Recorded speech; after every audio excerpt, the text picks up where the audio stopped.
10.2 Managed Communications. Managed communications is the process of ensuring timely and appropriate collection, creation, distribution, storage, retrieval, management, monitoring and the ultimate disposition of project information. The key benefit of this process is that it enables an efficient and effective information flow between the project team and the stakeholders. This process is performed throughout the project. The managed communication process identifies all aspects of effective communication, including choice of appropriate technologies, methods and techniques. In addition, it should allow for flexibility in the communication activities, allowing adjustments in the methods and techniques to accommodate the changing needs of stakeholders and the project. And that's from PMBOK Guide, page 379. This process goes beyond the distribution of relevant information and seeks to ensure that the information being communicated to project stakeholders has been appropriately generated and formatted and received by the intended audience. It also provides opportunities for stakeholders to make requests for further information, clarification and discussion. Creating a communications plan is not a once-off activity. The communications plan should be used frequently and continually revised to ensure it is up to date and accurate. I was called into an audit of a project some years ago and I found a number of security issues. For example, several contractors had been hired for the first few months and were given access to the computers. This is standard practice. However, the project was now in its fourth year and I discovered that the contractor's login access had never been removed. Then I audited the communication plan. It was full of errors. But the biggest one I discovered was that a manager who had been a key stakeholder when the communication plan had been created had left the company in the project's first months and gone to work for a competitor. This was not seen as an issue at the time because the project was still in planning and he hadn't been involved much. But I discovered that he was still on the communication plan. On the plan, all reports and minutes were directed to his personal email account, i.e. not his corporate account, which had been discontinued. And this still astounds me. He had never been removed from the plan or the email group list. This means that a senior manager with a competing organisation had been receiving all communications about this project for 4 years. And guess what? The competing organisation released a similar product to the market. Legal action was planned for IP theft, but the lawyers advised that the manager had never signed a non-disclosure agreement. But worse than that, the lawyers said that the court's view would be that he hadn't stolen the information, he had been given the information. Please keep checking your communication plan and keep it up to date. Techniques and considerations for effective communications management. Sender-receiver models, which we covered earlier in this module. Incorporating feedback loops provides opportunities for interaction, participation and removes barriers to effective communication. But what is a communication feedback loop? Note that this is different from communication feedback. Communication feedback means coaching, mentoring, performance reviews and so on. But a feedback loop is when someone is talking to you and you interact with the speaker to reassure them that you understand what they're saying. You can nod your head and give verbal assurances. However, the best feedback you can give, especially in the case of a complicated instruction, or one that I particularly like, is to paraphrase back what the speaker said. Simply repeating an instruction that you heard doesn't prove that you understood the message. It just means that you have received it. It's like a parrot can repeat a message, it doesn't understand it. But when you say it back in your own words and the meaning is the same, then there can be very little doubt. For example, if I were to say to you something that sounds quite simple, such as, I need you to pick up the sales manager before the meeting, this could mean, I would like you to collect the sales manager with a car, or the sales manager has fallen over, would you help get her back up onto her feet before the meeting? Or the sales manager is feeling depressed, would you cheer her up before the meeting? Or I would like you to practice your fireman's lift drill and carry the sales manager to the meeting. And therefore, unless you say something like, so you want me to collect her in the company car, I can't be sure that you won't arrive at the meeting with the sales manager draped around your shoulders. Other techniques and considerations for effective communications management include choice of media.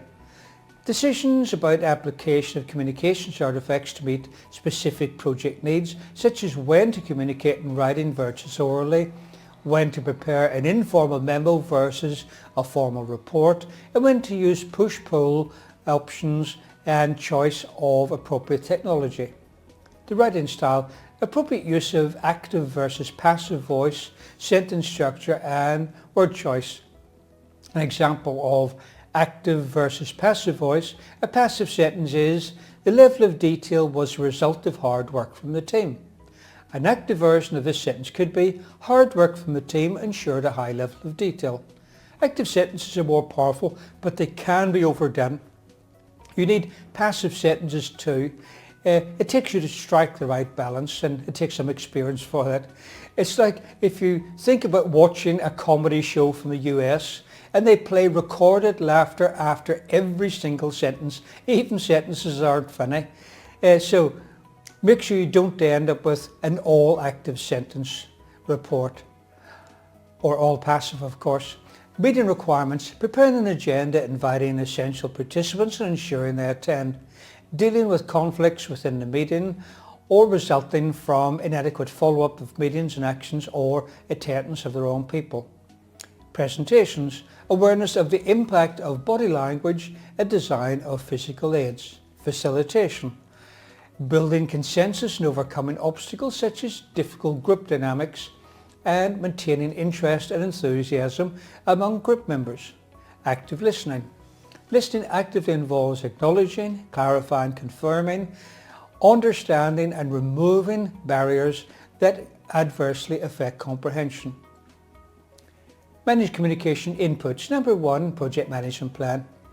And components we want to look at are the resource management plan, which describes the communications that are needed for management of team or physical resources. Communications management plan, which describes how project communications will be planned, structured, monitored and controlled. Stakeholder engagement plan, for how stakeholders will be engaged through appropriate communication strategies.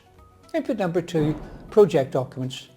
Documents that could be considered as inputs for this process include the change log, which is used to communicate changes and approved, deferred and rejected change requests to the impacted stakeholders. Issue log, information about issues is communicated to impacted stakeholders. Lessons learned register. Lessons learned earlier in the project with regard to managing communications that can be applied to later phases in the project to improve the efficiency and effectiveness of the communication and communications process. Quality report. Information. The quality report includes quality issues, product improvements and process improvements. This information is forwarded to the others who can take corrective actions in order to achieve the project quality expectations. The risk report. This has information on the sources of overall project risk together with summary information on identified individual major project risks. This information is communicated to risk owners and other impacted stakeholders. A stakeholder register that identifies individuals, groups or organisations that will need various types of information. Input number 3, work performance reports. Please remember the work performance refers to how well or how badly the project is progressing. It is not concerned with how well individuals are performing on the team. In this process, we will use a communications management plan to circulate the information to the appropriate stakeholders. What information is in work performance reports? Earned value graphs and information, trend lines and forecasts, reserve burn down charts, defect histograms, contract performance information and risk summaries. The PMBOK guide is not prescriptive about what's in them or about how they should be presented. For example, they can be presented as dashboards, heat reports, stoplight charts or other fancy presentations useful for creating awareness and generating decisions and actions. Input number 4, enterprise environmental factors. And here we're looking at organisational culture, political climate and governance framework, personnel and administration policies, stakeholder risk thresholds, established communication channels, tools and systems, global, regional or local trends and practices or habits and geographical distribution of facilities and resources. Input number 5 is the organisational process assets. These should be corporate policies and procedures for social media, ethics and security, corporate policies and procedures for issue risk management and data management, organisational communication requirements, standardised guidelines for development, exchange, storage and retrieval of information, and historical information from previous projects, including the Lessons Learned repository. I will remind you again, the Lessons Learned repository holds information learned on previous projects, and a Lessons Learned registry holds the lessons learned on this project. Managed communications tools and techniques. Number 1, communications technology. Factors that influence the technology include whether the team is co-located, the confidentiality of any information that needs to be shared, resources available to the team members, and how the organisation's culture influences the way in which meetings and discussions are normally conducted. Tools and techniques. Number 2, communication methods. The choice of communication method should allow flexibility in the event that the membership of the stakeholder communication. Tools and techniques. Number 2, communication methods. The choice of communication methods should allow flexibility in the event that the membership of the stakeholder community changes or their needs and expectations change. Tools and techniques. Number 3, communication skills. Communication techniques that can be used for this process would include communication competence, a combination of tailored communication skills that considers factors such as clarity of purpose in the key messages, effective relationships, and information sharing and leadership behaviours. Feedback. Feedback is information about reactions to communications, a deliverable or a situation. Feedback supports interactive communication between the project manager, team and all other project stakeholders. The PMBOK guide is a little confused in this, but if you remember that this type of communication means coaching, mentoring and negotiation, and not the feedback loop that I mentioned earlier. Non-verbal. Examples of non-verbal communications include appropriate body language to transmit meaning through gestures, tone of voice and facial expressions, not frowning or folding arms, but instead leaning forward, smiling, nodding. Mirroring and eye contact are also important techniques. Mirroring can take a whole lesson to explain it properly. It's part of a set of techniques called Neuro-Linguistic Programming, or more commonly NLP. It sounds a bit scary, but in its simplest form, it means copying what the other person is doing. If the other person tilts her head to one side, sits up straight, folds her arms, unfolds her arms, nods, or whatever, you do the same thing a short time after they do it. And eye contact can be good if used with caution, but as I mentioned before, some people dislike eye contact, and if you keep staring into their eyes, it just totally creeps them out. The team members should be aware of how they express themselves, both through what they say and through what they don't say. Presentations. This is formal delivery of information and or documentation. Clear and effective presentations of project information to relevant stakeholders can include progress reports and information updates to stakeholders, background information to support decision making, general information about the project and its objectives for the purpose of raising the profile of the work of the project and the team, and specific information aimed at increasing understanding and support of the work and objectives of the project. Presentations will be successful when the content and delivery take the following into account. Firstly, the audience, of course, their expectations and their needs, and the needs and objectives of the project and project team. Tools and techniques. Number 4, project management information systems. These systems can ensure the stakeholders can easily retrieve the information they need in a timely way. Project information is managed and distributed through a variety of tools, including electronic project management tools, project management software, meeting and virtual office support software, web interfaces, specialized project portals and dashboards, and collaborative work tools. Electronic communications management, email, fax and voicemail, audio, video and web conferencing, and websites and web publishing. Also social media management, websites, web publishing and blogs and applications which offer the opportunity to engage with stakeholders and form online communities. Tools and techniques number 5, project reporting. Project reporting is the act of collecting and distributing project information. Project information is distributed to many groups of stakeholders and should be adapted to provide information at an appropriate level, format and detail for each type of stakeholder. The format may range from just simple communication, which could even be just a phone call or a sketch on a whiteboard, to more elaborate custom reports and presentations. Information may be prepared regularly or on an exception basis. While work performance reports are the output of the monitor and control project work process, this process, Managed Communications, develops ad hoc reports, project presentations, blogs and other types of communications about the project.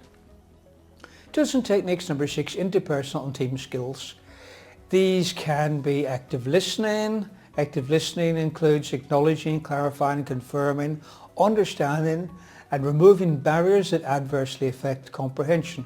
I've covered active listening several times before in this lesson.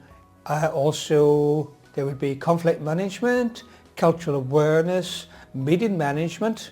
Meeting management is taking steps to ensure that meetings meet their intended objectives effectively and efficiently. But I keep saying effectively and efficiently. What's the difference between the two? Effective means doing the right thing. Efficient means doing things right. The following steps should be used for planning meetings. Prepare and distribute the agenda stating the objectives of the meeting. Ensure that the meetings start and finish at the published time. It's been my experience, most meetings start at the scheduled time but usually run well beyond it, so you need to keep a tight rein on them. Ensure the appropriate participants are invited and attend. Stay on topic.